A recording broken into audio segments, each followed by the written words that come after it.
नमस्कार दोस्तों, आज हम साथ मिलकर गीता के सबसे गहरे रहस्यों में से एक को समझने की कोशिश करेंगे। जी हां, आज हम बात करेंगे दूसरे अध्याय के 5वें श्लोक की और इसके अर्थ को खोलेंगे। इस श्लोक में अर्जुन युद्ध के मैदान में खड़े हैं, उनके दिल में भारीपन है और मन में कई तरह की उलझने हैं। वो कृष्ण अपने एसेंस थी और मार्गदर्शक से कहते हैं, इस दुनिया में भीख मांगकर जीना उन महान आत्माओं की जान लेने से बेहतर होगा जो मेरे गुरु हैं। अर्जुन के ये शब्द सिर्फ कमजोरी का पल नहीं है, ये एक गहरी नैतिक दुविधा दिखाते हैं, कर्तव्य, धर्म और अपने प्रियजनों के खोने के दुख के बारे में। और इसीलिए गीता हमेशा के लिए है, क्योंकि ये उन लड़ाइयों के बारे में है जो हम सब अपने अंदर और बाहर लड़ते हैं। अब अर्जुन को ऐसा क्यों लगता है? जरा सोचिए, आप एक मैदान में खड़े हैं, सिर्फ दुश्मनों के खिलाफ नहीं, बल्कि अपने गुरुओं, रिश्तेदारों और दोस्तों के खिलाफ भी। ये मानसिक बोझ बहुत भारी हो सकता है।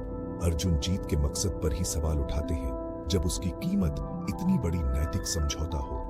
कृष्ण का इस उथल पुथल का जवाब सिर्फ एक योद्धा को दी गई सलाह नहीं है, बल्कि एक एसेंस व भौमिक शिक्षा है। वो अर्जुन को धर्म का रास्ता अपनाने के लिए कहते हैं, अपने कर्तव्य को बिना किसी फल की आस के पूरा करने के लिए।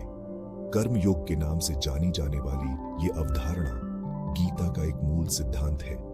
ये हमें अपने धर्म के अनुसार काम करने की शिक्षा देती है, बिना किसी निजी फायदे या नुकसान के। इस श्लोक के जरिए गीता हम सबसे बात करती है।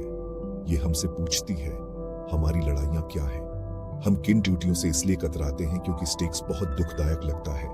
और सबसे जरूरी, हम अपने सबसे गहरे मूल्यों के साथ तालमेल बिठाते हुए निर्णय लेने का साहस कैसे पाते हैं?